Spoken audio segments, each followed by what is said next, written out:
Welcome to Starbound. My name's Luca, and I'll be your narrator. If you enjoy human-created HFY stories and want to support us, we're on Patreon now. You'll also get access to exclusive stories you won't hear anywhere else. Link is in the description, now let's get into it. The galvanized steel screws bit into the dense, pressure-treated plywood, spitting a high-pitched mechanical whine. Benton leaned his entire body weight against the heavy DeWalt power drill. The fierce vibration traveled up his forearms and settled deep into his shoulders. A faded grey sweater insulated him beneath a high-visibility yellow rain jacket. The fabric shone, slick with the pervasive greasy humidity preceding a major Gulf squall. He released the trigger. The drill whirred down to silence, leaving the afternoon air thick and stagnant. Benton stepped back from the community center's massive plate glass window, wiping a smear of sweat and sawdust from his forehead with the back of a calloused hand. The community center sat on a slight rise 6 blocks inland from the coastline, a designated primary shelter for holdouts who defied the mandatory evacuation orders. The sky above the bruised horizon formed a solid, advancing wall of crushed charcoal. The wind intensified, carrying a resonant thrum that rattled the overhead power lines and signaled a plummeting barometric pressure. He reached into his rain jacket's deep pocket and pulled out a heavy mechanical compass. The brass casing pressed cold into his palm. He checked his bearing against the street grid, then glanced at the treetops and the swaying power lines. The gusts now drove steadily out of the northeast, matching the National Weather Service models. He pocketed the compass and unclipped the ruggedized weather radio from his belt. The digital display showed a localized pressure of 958 millibars, dropping fast. Benton kept his breathing even. He worked through the checklist, driven by a stubborn commitment to the coastal city's residents. An 80-year-old memory pushed him forward. A catastrophic levee failure in a neighboring parish, a town swallowed before extraction, a night of dark water and desperate radio calls fading into static.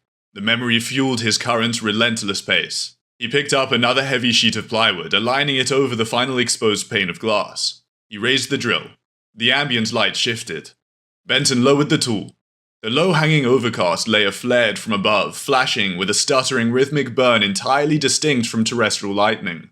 He stepped away from the wall and squinted upward, shielding his eyes against the erratic glare. A dozen brilliant streaks tore through the dark clouds. They held mathematically exact chevron patterns, structured differently than the stumbling scatter of space debris. The first wave speared toward the city's primary telecommunications hub and electrical substations. Behind them, larger objects burned with a blistering cyan glare, trailing superheated gas as they descended beyond downtown toward the eastern marshlands. The air pressure spiked, popping Benton's ears. A series of low, concussive thuds vibrated through the concrete sidewalk and up through his boot soles. He stared at the sky. The geometric, dark metal drop pods breached the cloud deck, shedding their thermal entry sheaths as they fired downward-facing retro thrusters. Benton unclipped his radio transmitter.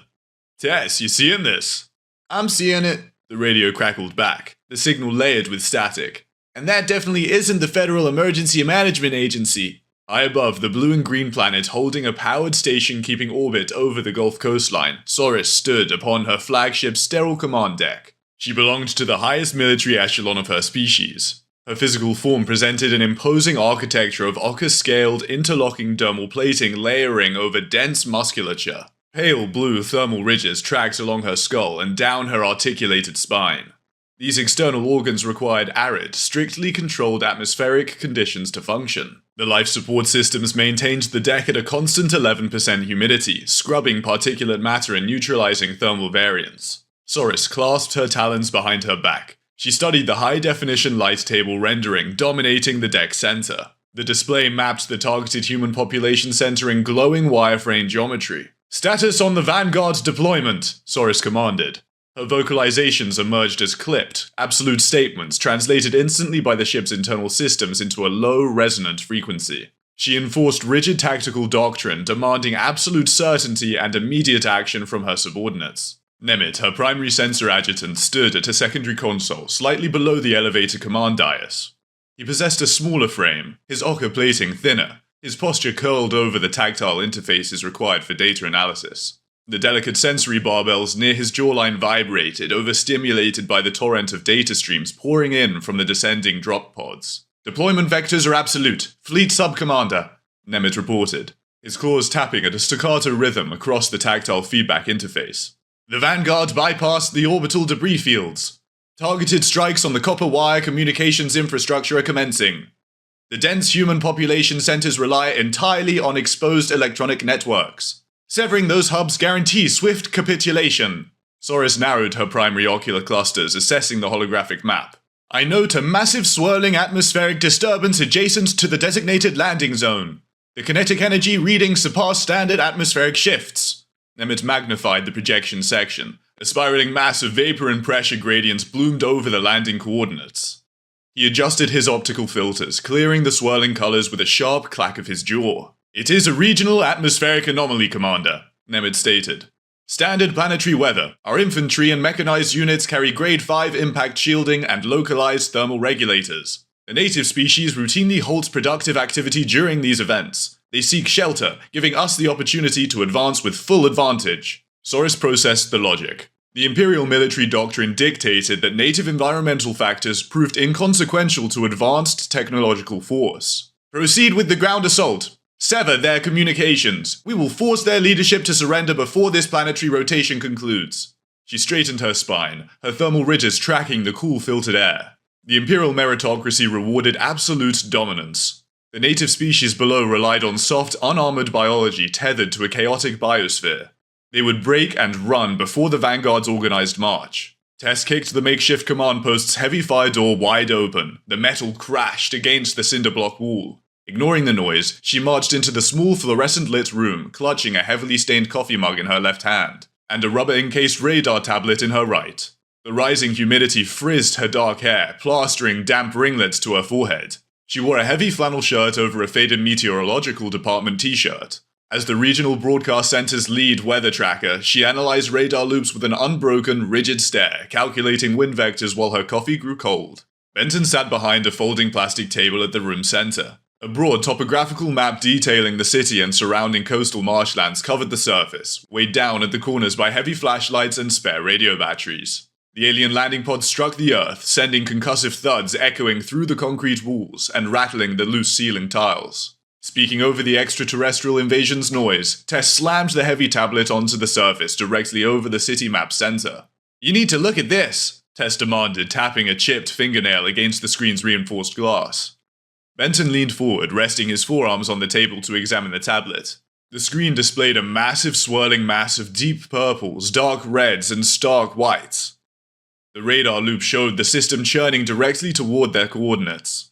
The Hook Echo is forming off the southern barrier islands, Tess said, rattling off the data. She took a sip of lukewarm coffee and grimaced. The barometric pressure is plummeting 5 millibars an hour. Sustained winds will cross 140 miles per hour. The storm surge will push 15 feet of seawater straight up the primary drainage canals. Benton studied the tightly packed isobars on the screen. When does the eye wall hit the mainland? The outer bands are already overhead, Tess said, pointing to the window.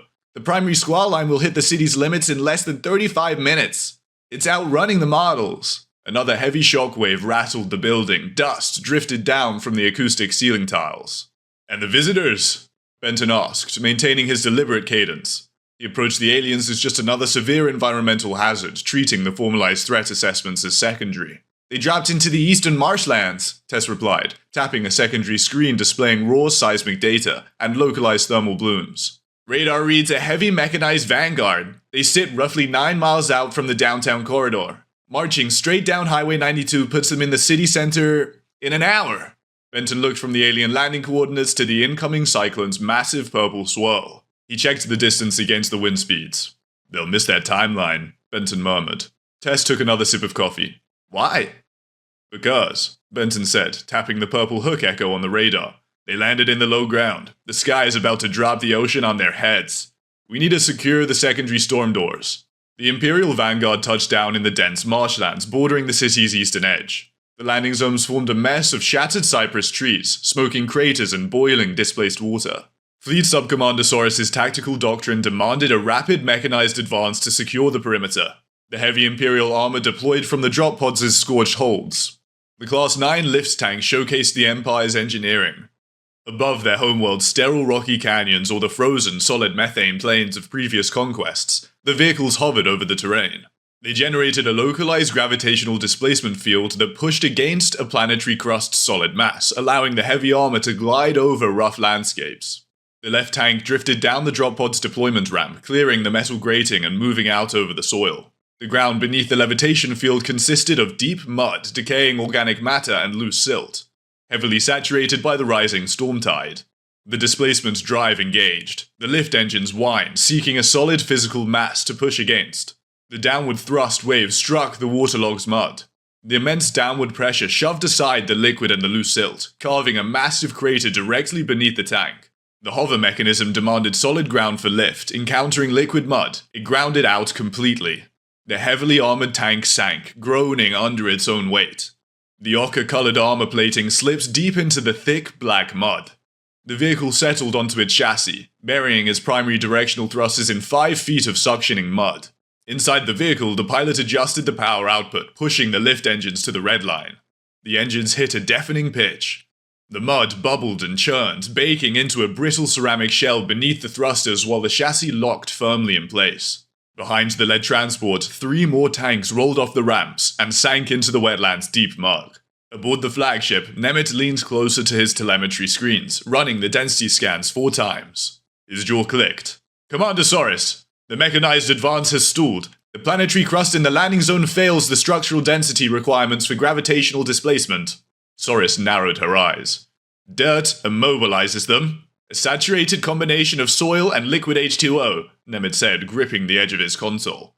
The terrain-specific gravity fluctuates.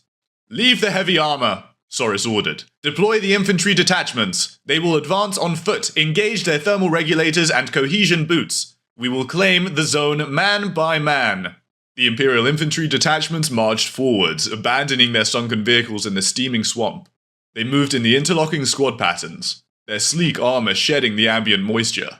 They carried the standard-issue ion rifles, weapons designed to vaporize biological matter and melt through dense metallic armor with superheated packets of ionized gas. They reached the elevated asphalt ribbon of Highway 92. The air hung thick, an oppressive humidity that coated the lungs with every breath. The temperature hovered near 89 degrees at 98% relative humidity. A quarter-mile down the highway, a hastily constructed roadblock blocked the intersection.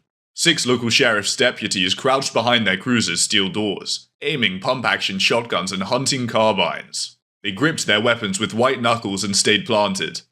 The blue and red strobe lights cutting through the gloom. The squad leader identified the native biologicals. He raised his ion rifle, aimed squarely at the cruiser's center, and squeezed the firing mechanism.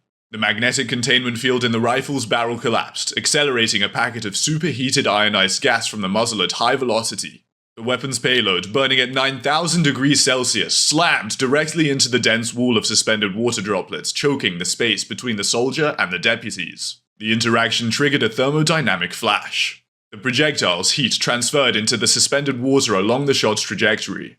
The droplets flashed from liquid to vapor in a microsecond, expanding into a localized explosion of immense concussive force. The blast detonated less than 9 feet ahead of the squad leader, falling short of the cruisers and tearing the ambient moisture into a blinding shockwave of superheated gas. The thermal bloom washed backward over the advancing soldiers. Their armor systems, built to dissipate focused laser fire and kinetic impacts, let the permeating cloud of boiling vapor flow straight through their structural gaps. The pressurized vapor rushed into the frontline soldiers' respiratory vents and external thermal ridges. The troops unleashed a piercing, erratic clatter. They dropped their weapons, collapsing to the wet asphalt and clutching their scalded sensory organs. Down the road, the deputies lowered their rifles after the bang, exchanging glances as the invaders detonated their own weapons. The squad leader, his dermal plating blistered and his respiratory system seizing, stared at his ion rifle. He gripped the weapon that had secured a dozen worlds, his tactical training failing to provide context for an atmosphere that turned his own fire against him. The storm officially made landfall. It hit the coastline as a kinetic wall. A sky-tearing roar consumed the region, swallowing the hum of generators, the crack of gunfire, and the shouts of men. The sky opened, dumping a blinding sheet of torrential rain. The wind tore through the streets, ripping heavy commercial signs from their steel moorings and snapping thick pine trees into splinters. Aboard the flagship in orbit, the commanding deck maintained its dry, sterile hum. At the secondary station, Nemet's telemetry console flashed with scrolling error codes. Nemet recalibrated his primary sensors, his claws slipping across the tactile interface as data streams from the ground units corrupted in real time. "Commander," Nemet said, his sensory barbells vibrating to a rigid blur. Cohesive telemetry on the Vanguard failed. The planetary atmosphere's acoustic noise overloads their auditory receptors. The ambient thermal exchange creates massive scattering in our infrared tracking. Soris marched down from her dais, peering over his shoulder at the flickering displays. Filter the atmospheric interface. Isolate the target signatures. The filters read the interference as solid matter, Commander, Nemeth said, dropping his formal cadence. The thermodynamic payload of this localized event shatters every tactical model we possess. He pulled up the rotating storm cell's chemical analysis sitting directly on top of their ground forces, checking the fluctuating composition readouts, and routing the numbers through the primary translation database. He ran them again, testing for a hardware failure. The results matched exactly. His jaw clattered. He looked up at Soris, the blue hue in his thermal ridges bleeding out to a pale grey. He pointed a trembling talon at the telemetry screen. The display mapped a volume of H2O dumping onto the battlefield that overwhelmed their fluid dynamics models. Water, Nemeth whispered, the word carrying across the quiet command center. Soris stared at the readouts. She understood precipitation from the biological surveys. The scale of this event shattered her military logic. The liquid's raw mass, the wind's kinetic force, the plunging atmospheric pressure. A fluid system dismantled her Vanguard unit by unit. Hold the advance, Soris commanded, locking her posture into rigid authority. Instruct the ground forces to seek structural cover. We will resume the assault when the anomaly dissipates. Commander, Nemeth murmured, tracking the massive, slow-moving radar loop. The anomaly spans hundreds of miles. The system will persist over the target through most of the current planetary night. Inside the community center, rain hammered against the plywood-covered windows in a continuous roar. Benton stood in the main hallway, illuminated by the battery-powered emergency light's harsh glare. The building groaned under the wind's strain. 6 local sheriff's deputies stood in front of him, water pooling at their boots as they shivered. They had retreated from the roadblock when the storm surge pushed knee-deep water up the highway. The rain washes out the thermal optics, a young deputy named Dawson shouted over the wind's howl. He held up a Scopes tactical rifle requisitioned from the armory. The landscape matches the water's temperature. The lens shows a solid wall of gray static. Benton nodded. The ambient rain equalized the thermal landscape. The invaders' optics faced the same washout. Benton shifted his focus. Floodwaters swallowed the evacuation routes, and the sky dropped a torrent. He shifted from managing a disaster to mounting a defense inside the cyclone. He needed to turn the environment against the hostiles. Ditch the battery-powered optics, Benton ordered, pitching his voice to cut through the room's tension. Put the scopes and thermal sights away. They're dead weight in this rain. Dawson looked to his tactical rifle. Put it away? How do we acquire targets? We wait until they enter visual range, Benton replied. He pointed toward a stack of heavy plastic bins piled near the gymnasium's entrance. Open those. The deputies unlatched the bins. Inside sat stacks of thick rubber ponchos and a dozen iron-sighted hunting rifles. Local hunters had donated the battered mechanical weapons to the emergency shelter years ago. These weapons operate on strict mechanics, Benton explained, pulling a rubber poncho over his head. The thick material smelled of industrial latex. They ignore thermal bloom. They fire just as well covered in mud as they do in a dry room. We fight with tools built for the wet. He grabbed a lever-action rifle. He racked the lever, sending a solid ch-ch of engaging metal through the room. The mechanism locked with heavy terrestrial certainty. The invaders require perfect conditions, Benton said, looking at the officers. We adapt. Suit up. We use the weather. Aboard the flagship, Soris gripped the railing until her talons scraped the metal. Her ground advance struck a wall. Her troops huddled in flooded ditches and abandoned gas stations. Their weapons short-circuiting while the wind-driven deluge overloaded their armor's thermal regulators. Since the ground rejects our vehicles, Soris commanded, turning her attention to the tactical flight coordinator.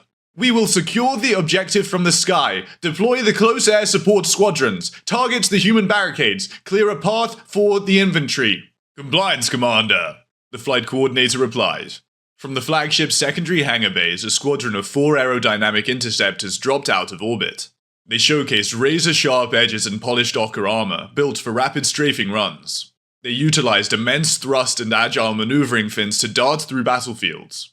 The interceptors plummeted through the upper atmosphere, their hulls glowing with entry heat. They punched through the cyclone's upper cloud bands. The atmosphere inside a massive cyclone functions as a churning engine of vertical shear. As the interceptors dove beneath the cloud cover to level out and strafe the human positions, they flew directly into a microburst. A localized column of sinking air within the storm drove downward like an atmospheric hammer. The wind shear's downward force slammed into the vessel's wide control surfaces. The flight computers, programmed to handle lateral turbulence, overloaded, attempting to process a vertical wind vector dropping at 135 miles per hour. The lead interceptor angled its thrusters upward to compensate. The gale caught the wide wings, flipping the craft onto its back. The delicate maneuvering fin snapped under the aerodynamic stress. The gale batted the craft into a decaying spin. It tumbled toward the Earth, surrendered to the sky's fluid dynamics. Soris watched the telemetry screens on the command deck. The orderly icons representing her air support squadron spiraled out of control, their altitude numbers dropping exponentially. Ship by ship, the icons vanished. The vessels crashed into the deep marshland miles away from the city.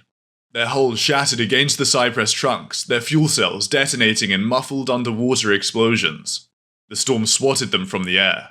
Soris gripped her dais railing, her talons digging deep into the polished metal. She squared her shoulders, her jaw clamping shut. What destroyed them?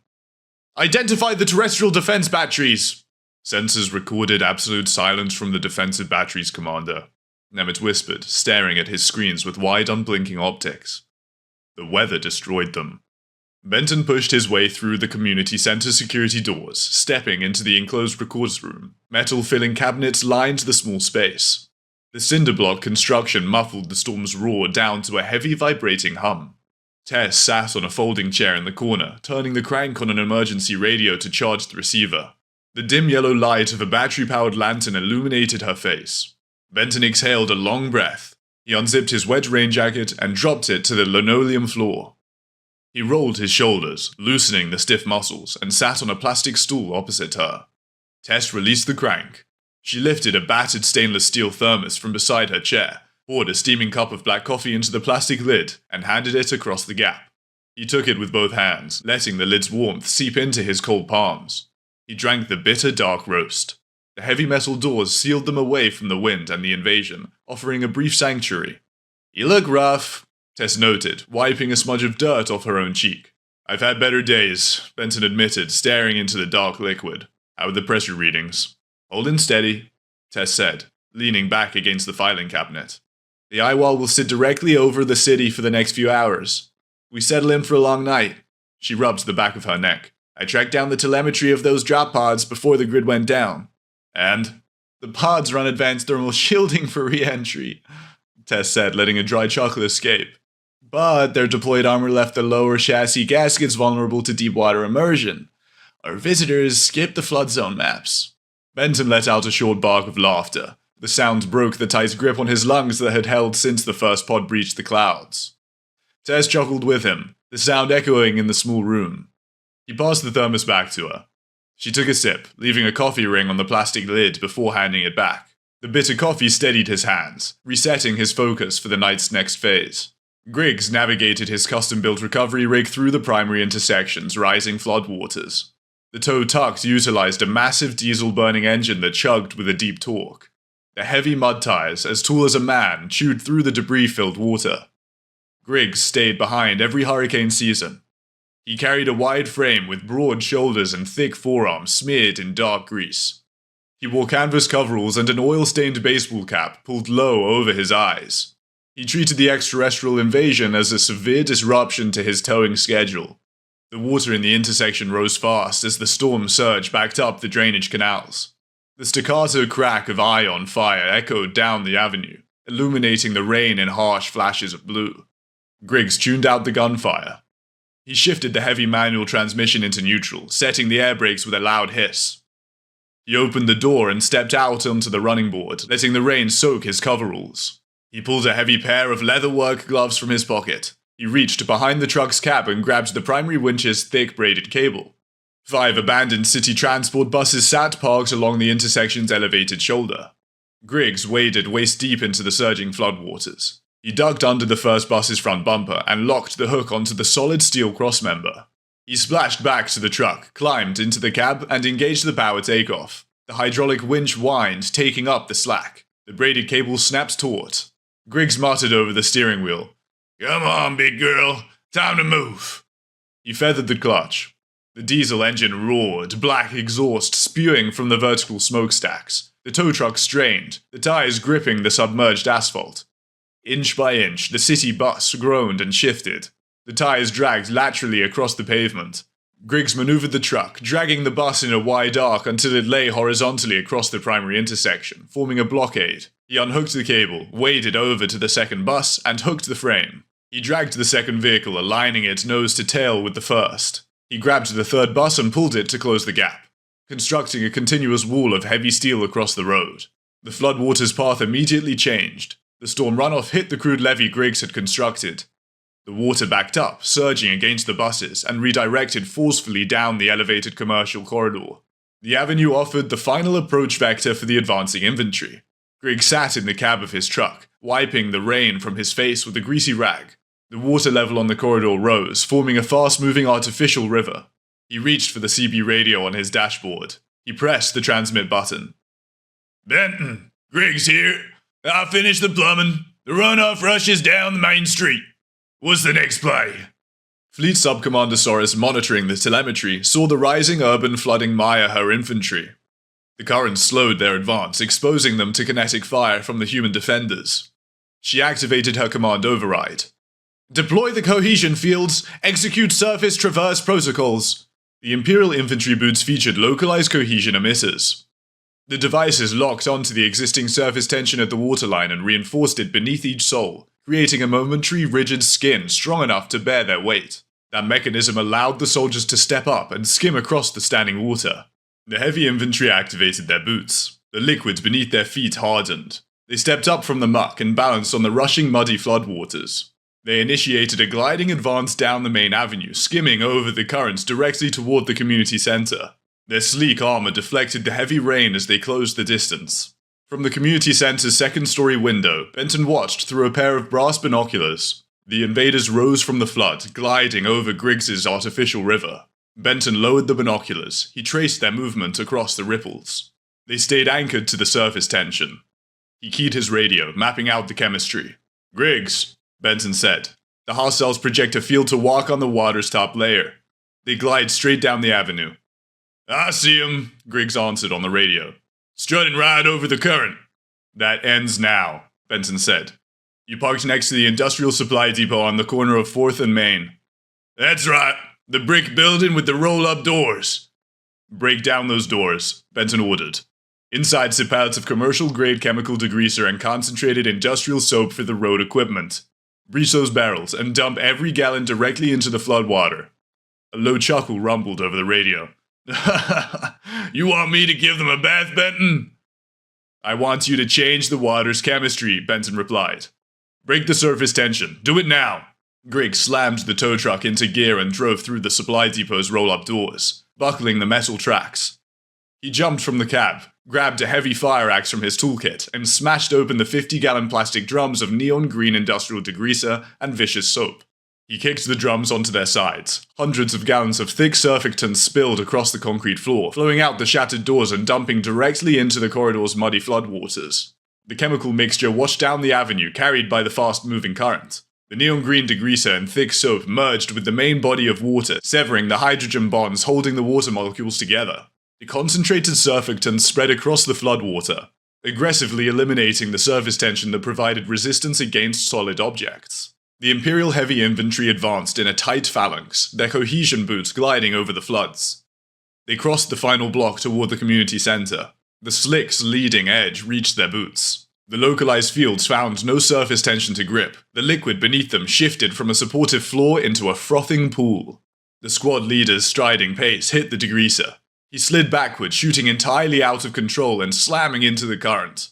His thick plating dragged him straight beneath the churning foamy waves. The soldiers behind him hit the slick and dropped. The heavily armored infantry thrashed in the water, their weapons firing into the sky as they fell. The vicious soap coated their armor, rendering the plating slick. Their gauntlets slipped off each other's shoulders. They failed to grip the submerged asphalt. The weight of their combat gear, designed for solid ground, acted as a lethal anchor. The phalanx broke apart. The soldiers sank beneath the floodwaters, swallowing the thick chemical foam as the industrial soap nullified their traverse tech. The street emptied, leaving only neon green bubbles swirling in the current. Aboard the flagship, Subcommander Soros watched her heavy infantry icons extinguish from the holographic map. The water swallowed her primary assault force. She slammed a fist onto her command console, cracking the glass interface. The engagement had slipped from her hands. "Nemet!" Soris roared, her shoulders bunching tight against her neck. "Establish direct optical communications with the surviving squad leaders. Route a grass visual feed to my console. I will direct them manually." Nemet keyed the high-powered optical laser communication array. The engineers had built the system to punch through atmospheric interference using a focused tight beam transmission. He aimed the laser array toward the surviving command nodes scattered across the city's higher elevations, and triggered the beam. The intense rain, combined with the thick sea fog rolling in behind the eye wall, packed the atmosphere with suspended moisture. Massive Mie scattering occurred as the microscopic water droplets acted as billions of tiny prisms. The atmospheric particulate wildly diffracted the high-energy transmission. The concentrated data scattered in every direction, bleeding its energy into the clouds. On the ground, the survivors looked up as the dark storm clouds absorbed the signal, producing only a diffuse halo of blue light. Nemet stared at his console. The data returned flatlined. The weather absorbed the transmission. "The optical link breaks apart," Nemet reported, gripping his console edge. "The atmospheric moisture scatters the photons. The signal degrades into ambient light. The connection drops." Soris gripped her station. She commanded a fleet armed to incinerate a continent, yet the cloud cover stripped her optics bare. The storm severed her from the vanguard. She floated in a metal box above a chaotic world that rejected her invasion logic. On the ground, Benton noted the shift in momentum. The storm isolated the remaining hostiles. He led Tess, the remaining deputies, and a few armed civilians to the community center's loading dock. Deep water lapped against the concrete edge. 6 flat-bottomed metal swamp boats sat tied to the cleats. The long, wide hulls bore a matte olive-green paint. Heavy-duty electric trolling motors rested on the transoms. The hostiles retreated to the high ground, speaking over the driving rain as water pooled on his brim hat. They huddle around the elevated highway overpasses and the golf course's structural hills, anticipating an advance up the roads. He stepped down into the lead swamp boat. The metal hull rang dully under his boots. "We bypass the roads," Benton said. He reached down and engaged the electric motor. A faint hum vibrated through the water. The deputies boarded the boats, clutching their iron-sighted hunting rifles beneath their rubber ponchos. Benton checked the heavy red flare gun tucked into the poncho's chest pocket. One red burst would tell the other boats the overpass line had broken and mark the target through the rain. Benton took the tiller beside her and steered the metal craft into the flooded residential streets. The 3-foot surge submerged the sidewalks, fire hydrants, and mailboxes. The shallow hulls drew 4 inches of draft. They glided through the drowned neighborhood, their approach masked by the driving rain. Benton navigated by memory and the analog compass. He steered the boat over a sunken wooden picket fence, the metal hull scraping the post tops. They bypassed the fortified intersections where the Imperial soldiers shivered behind concrete barriers. The hostiles kept their weapons trained on the main avenues, focusing entirely on the main avenues. The local defenders piloted through the darkness, utilizing the catastrophic flooding as a frictionless highway to flank the invaders. The city's final substation succumbed to the wind and falling trees. A series of blue-green transformer explosions lit up the clouds as the remaining electrical grid collapsed. The outage erased every light source on the battlefield. The heavy cloud cover sealed away the moon and stars. The Imperial troops broke ranks in the dark. The rain washed out their thermal optics, and their night vision required ambient starlight. They huddled beneath the highway overpasses, the illuminated status rails on their armor pulsing through the gloom and marking their positions. A thunderclap from the eye wall's intense updrafts rattled the city's foundations, a concussive wave shaking the concrete. The troops' sensitive auditory organs, engineered for a thin atmosphere, overloaded. The soldiers dropped their weapons to clutch their skulls, their jaws clattering as the thunder echoed off the overpass pillars. Benton knelt in the bow of his swamp boat, holding position 50 yards away in the flooded ditch adjacent to the overpass. He tucked the lever-action rifle against his shoulder and tracked the glowing armor panels through the iron sights. He tracked the storm's rhythm. A jagged flash of sheet lightning illuminated the sky. He counted the seconds. He inhaled a steady breath and held it. 1, 2. The thunder cracked. Benton pulled the trigger. The thunder's roar swallowed the rifle's crack. The lead command node, an armored communications officer, jerked backwards and collapsed into the mud as the kinetic slug punched through his malfunctioning thermal shields. The surrounding soldiers scrambled, aiming their rifles into the darkness. The acoustic masking hid the boat's position. Benton worked the lever action, ejecting the spent brass casing onto the boat's floorboards. He sighted his next target. A glowing helmet visor. He scanned the sky for the next flash. Pacing his shots to the weather's rhythm, Benton utilized the thunder to cover the muzzle blast, dropping the command structure a single officer at a time. The storm reached its peak. A bolt of positive charged lightning arced down from the cloud deck, striking a metal utility pole 30 yards from Benton's boat. The strike showered the boats and the surrounding water in white-hot sparks. The concussive shockwave hit Benton in the chest, knocking him backward against the wooden bench. The lightning's crack, followed by the rushing sound of displaced water and falling debris, dragged Benton backward. His muscles locked. The present moment vanished. The smell of stagnant marsh mud replaced the rain. The storm's noise morphed into the roar of a crumbling earthen levee. The flooded city shifted into the neighboring parish's rising surge from 8 years ago. The memory of the trapped families pressed against his ribs. Black tide crested the rooftops in his mind. He held his breath, gripping the wooden stock of his rifle until knuckles popped. He stared into the darkness, locked into the breach's memory. From her seat at the tiller, Tess watched his posture stiffen. She recognized the stare. She dropped her emergency radio onto the floorboards. She lunged forward across the slick aluminium benches, grabbing the gunwale to stabilize herself. She dug her fingers firmly into the wet poncho on his shoulders. "Benton!" Tess shouted. He stared wide and fixed, anchored in the past. Tess shook his shoulder. She leaned in, forcing her face into his line of sight to block the lightning flashes. "Look at me!" she ordered, pitching her voice to a harsh, grounded register. "Benton, look at me!" He focused on her face, tracking the rain dripping from her hair. "The water stopped rising," Tess said, articulating every word. "The levees hold. You got them to the center. They sit safe on dry floors." She squeezed his shoulder tighter. "You stand in the present. We need the signal for the final push." Benton took a ragged breath. The old mud smell faded back to the rain-sharp scent. His chest unlocked. He blinked, bringing the flooded street back into focus. He looked at Tess. He nodded, working the stiffness from his jaw. "I'm here," Benton rasped. He adjusted his grip on the rifle, reached into his pocket, and extracted a heavy red flare gun. "Thank you." Tess offered a curt nod, released his shoulder, and picked up her radio. "Let's flush these stragglers." Aboard the flagship, Nemeth expanded his search parameters. With the thermal optical lasers scattered and the thermal imaging blinded by the rain, he scanned the lower bands to find any tactical data for his commander. He swept the analog radio frequencies bouncing around the planet's surface. His console chimed, locking onto a burst of unencrypted human chatter. The low-frequency analog band punched through the heavy atmospheric moisture. "Commander Soros," Nemeth announced. "Native communications intercepted, routing through the translation software." Soros leaned forward, parting her jaws. She listened for panicked military coordination, expecting the ragged voices of a broken command structure begging for reinforcements or organizing a surrender. The audio feed cracked over the command deck speakers, heavily laced with static, but translated by the ship's software. "Base, tell Jenkins to keep that backup generator running or I'm coming back to throw him in the canal." Tess spoke with a flat, gravelly exhaustion. Griggs replied with a slow drawl. "Base stands firm, Tess. Avenue runs clear on my end. The current washed the rest of them into the storm drains." "Copy that, Griggs," Benton answered, his tone steady. "Swamp boat flanks advance now. We drop to the command nodes. We push the stragglers toward the high school parking lot." Wind and rain filled the static-heavy silence. Griggs keyed the mic again. "Hey, Benton, you think the diner out on Highway 90 cooks breakfast after we mop up these guys? I need a plate of hash browns." "Depends on the wind shear, Griggs. Let's finish sweeping the intersection first." The transmission cut to static. Soros stood completely still.